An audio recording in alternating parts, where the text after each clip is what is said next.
Hey guys, what's up? Welcome to another episode of Just the Facts with Gamerdude, which means it's time again that I bring you the facts.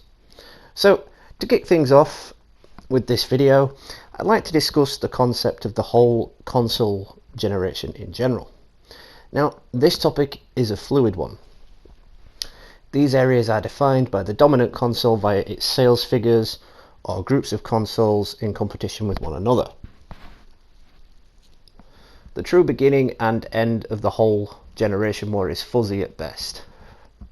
It is when the first console of that generation launches, or when the most popular console of that generation drops. To understand how weird the generations can actually be, let's break it down into some baby steps.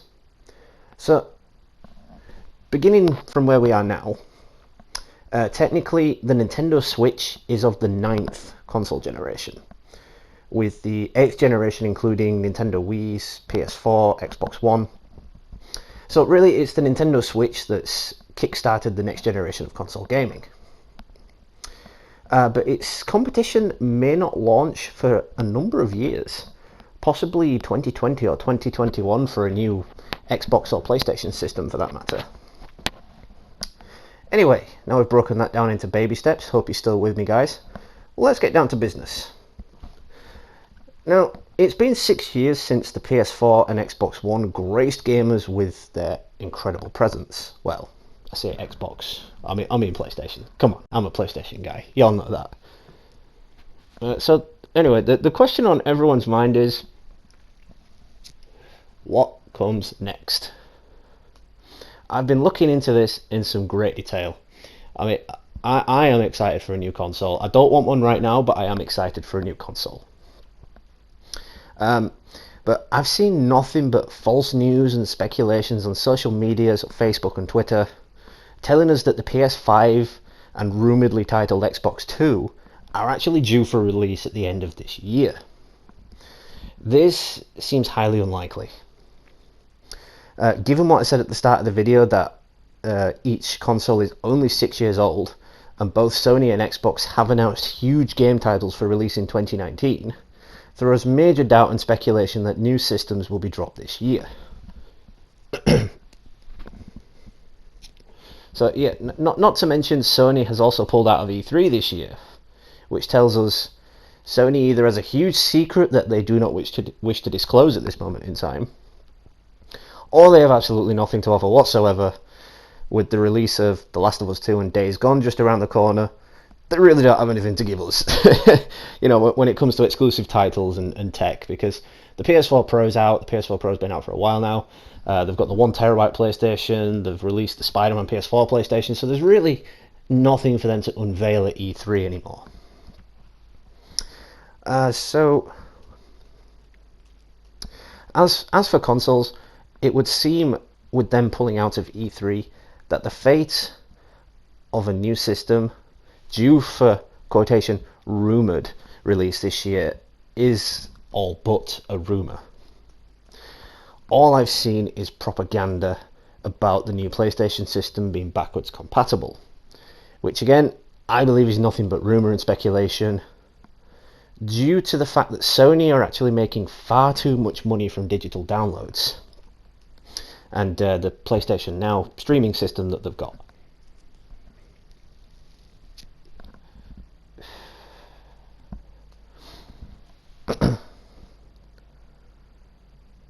Just lost my place there. So, sorry guys, I've written all this down in a script because this is a lot of research that I've done.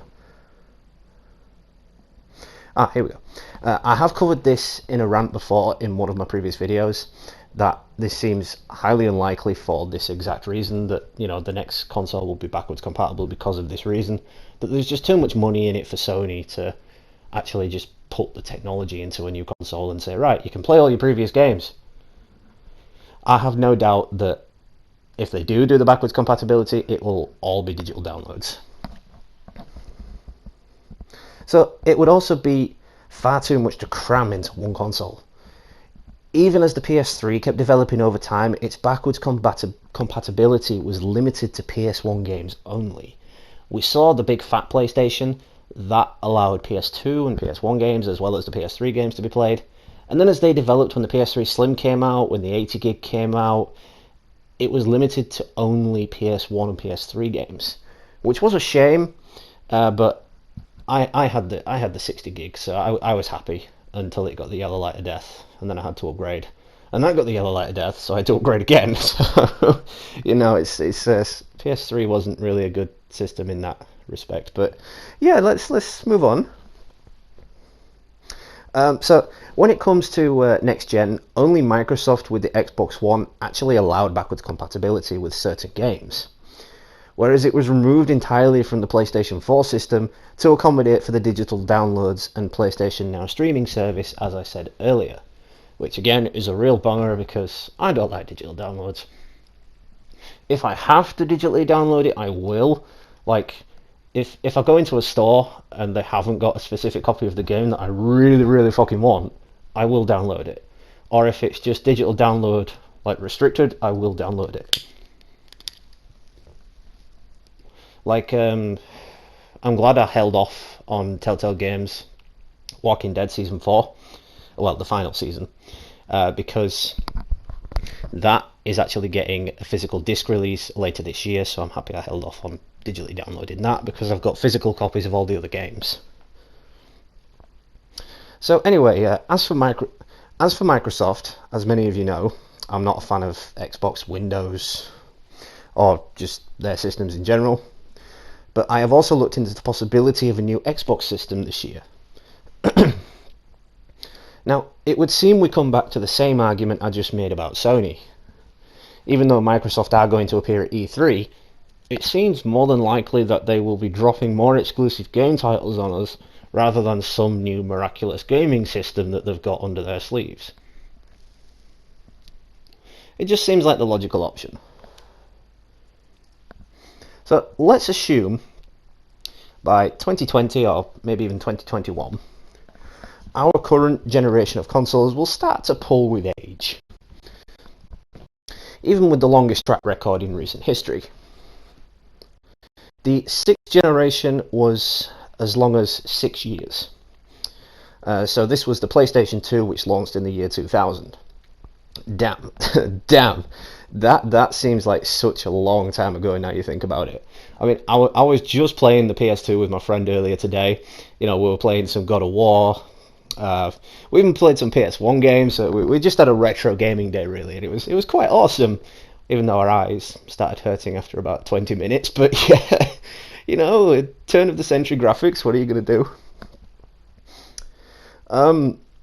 So whereas the successors, so the PS3, that officially back in 2006, after trickling a few more titles, the PS3 and Xbox 360's days were practically numbered in as little as 4 years. So with Microsoft, it made sense, as it would be the marking of the anniversary of the launch of the original Xbox, as well as the Xbox 360. As for Sony, I guess it was just a competition to get a new console out there as soon as they could, once they heard Microsoft were releasing a new system so early. So the 7th generation was lengthier. You know, we had the Nintendo Wii to the Wii U. Years. Actually, I think it was about 6 years or 8 years. Well, one of those two.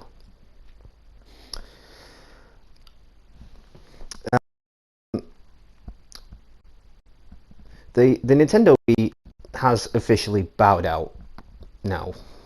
It finally closed its online stores, and it shut down most of any and all online servers that it did have. I mean, even the PS2 and original Xbox also recently shut down the last of its online servers. To say these consoles, these iconic pieces of engineering for the time, lived up to expectations is pretty much an understatement. So then, an announcement of the next generation this year, with a subsequent launch in 2020, feels right to much of the industry. This is what I've been trying to say throughout this entire video, really. I expect some kind of announcement or possible leak this year, but not an actual release. I still believe we are years behind some new systems. Doesn't matter if Nintendo have gotten back in the game with a new system. What matters is we don't want a new PlayStation or Xbox system before it's actually ready. It would be like releasing an unfinished game which needs constant patchwork and updates, which Microsoft and Sony really don't want to be batting, considering the issues they've already had over the last few years with the Xbox One and PS4 with their system software errors. Yes, granted, I know it's more of a PlayStation issue with the system software errors, and as far as I'm aware, Xbox has done pretty well in that category, but they've still had some general errors. But yeah, looking into this further, I've found some quotes from some reliable sources, one of which comes from Wedbush Securities analyst Michael Patcher, who told US Gamer that, and this is a direct quote, he expects to see the next devices from Sony and Microsoft in 2020. Now, he usually does give out good sources. I mean, I've looked into him, and he's been pretty much spot on with his foreshadowing with the releases of new consoles and whatnot. So you never know. So he's going off this because this number was backed up by comments from group analyst Matt Piscatella. I think that's how you pronounce it. But Ubisoft CEO also commented and pointed towards a late 2019 release date at the earliest for new consoles. So you've got to think to yourself, well, do we go with the guy that's practically been on point and had his foreshadowing on point for most of these console releases? Or do we go with Ubisoft CEO who decides to lock everything behind a paywall like EA Games? I think I know who I'd go with. So the bigger question is, what form will it take?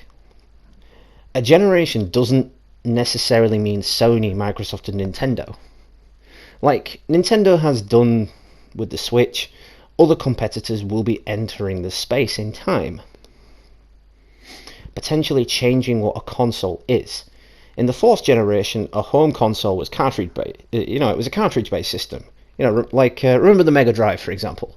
Now that was a gaming system. I can tell you, I loved playing Sonic on the Mega Drive, or Sylvester and Tweety, or Micro Machines. I just loved it. So the sixth generation systems all became disc-based, as we know. So that was the PS1, Xbox, up to the PS4 and Xbox One, as well as PC gaming, because that took off quite well after its infancy in the late 90s. While the seventh generation kind of embraced online connectivity as a standard, removing the element and need really for disc-based games, as everything could just be downloaded into a single package rather than several updates, several patches and whatnot. So there are numerous directions this next generation can actually go. Will we see a more powerful hardware, continuing to push 4K gaming as the growing standard? I have no doubt with the continuing growth of VR as well, it will play a big part in the newer generation of consoles. If that's the case, the hardware will be an ongoing evolution of the current generation as well as the next. Like the PlayStation 4 Pro and the Xbox One X, and a complete jump with unique infrastructure.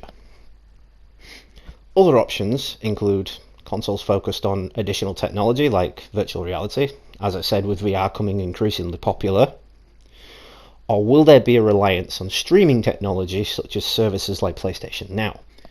I'm just going to put that out there. I really hope that doesn't happen. I really don't want gaming to go into streaming and digital downloads. That's just no. But yeah, saying that, I highly doubt we will see anything as sophisticated as we saw in the movie Ready Player One until the current and next generations are nothing but a distant memory. If anybody's seen Ready Player One, you know it was kind of like a virtual reality game where you became the avatar, you controlled what it did. Which it's a great movie. I do recommend it if you haven't seen it. So streaming services will most definitely be a powerful force over the next 10 years, and we will definitely see it grow and progress into something like the Ready Player One movie that I mentioned, but just not as creative. Let's just say creative. It's also likely to completely take over the console market in the generation after the next one. Example, let's say the 10th generation. And given this will only technically be the 8th, we're still quite a ways off. This will be especially influenced by growing hardware requirements, given the rising costs of GPUs, CPUs, and the expansion of more advanced network infrastructure worldwide. So, coming back to that point, will the future generations be digital only? Now, it is unlikely that the industry will translate over to digital only gaming anytime soon. Although I wouldn't completely rule it out, because although digital has been a larger part of sales for the last few years, like last year the Entertainment Software Association released its annual report, which showed that digital sales accounted for 74% of revenue in like digital sales. So that's quite a big stab if you think about it. So still, traditional publishers see physical games as important and necessary for the foreseeable future, most likely because it's easier to update online games via patches and microtransactions onto a disc, rather than just a downloaded game. So consoles and disk drives will probably stick around for a very long period of time. I think it's the consumer deciding what's the easiest way for them to buy a game, really. Personally, I prefer to buy physical copies. As I said earlier, as many of you know, I prefer physical copies rather than digital downloads. Even if it's digital download only for a few months before it's initially released as a physical copy, so as I said earlier, the Walking Dead games, for example. But, however, it may mean customers will no longer have a store down the street from them, so they just may decide to buy it digitally, as it will or may become easier for people to do later down the line. I mean, I for one know how it feels to lose a gaming store, as I worked in one for close to 3 years, and it closed down all its stores and went completely online, as they said it was more profitable. So I was just made redundant and I lost my job, which really sucked. So here's something else that I found looking into my actual research. EA Games CFO, now bear with me on EA Games, I know I trash EA Games a lot. So they said at the 37th conference, the NASDAQ, I think it's NASDAQ conference in December of last year, that he believed digital downloads were the future. But yeah, trashing on EA Games again, we all know how stupid EA can be when it comes to decision making, such as saying singular based story games were dead, for example. Yeah, I think God of War and Spider-Man kind of spat in their faces at that. So another reason consoles might stick to physical media in many cases is the growing support for 4K resolution in gaming. Unlike 3D television, which seems to have slowly died, 4K looks to be here to stay. The problem is that games powering those televisions are getting bigger and bigger, and they're just overwhelming for developers and programmers.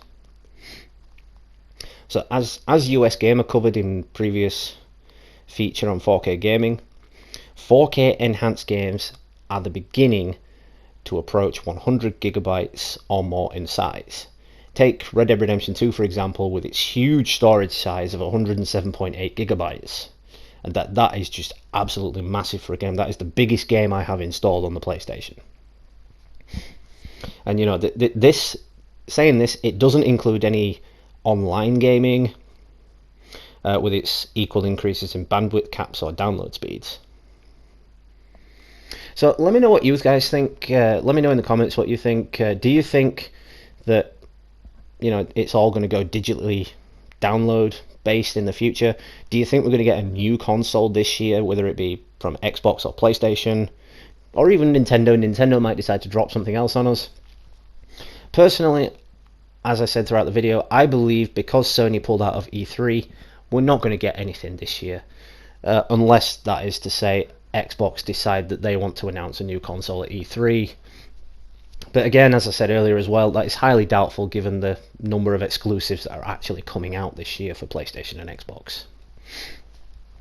I do believe it's going to be another couple of years, maybe 2020 or 2021, before we get a new console system. But anyway, yeah, like I said, let me know in the comments what you guys think. I'd love to hear your thoughts and feedback on this. I've done about as much research as I can into this to find out, when the next generation of consoles would be coming out, if at all they are actually coming out.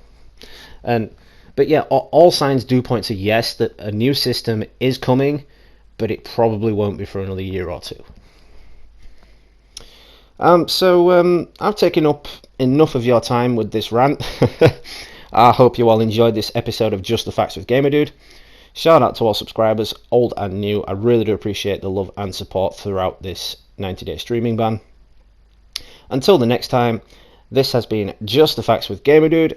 Happy gaming, and I will catch you all real soon, guys.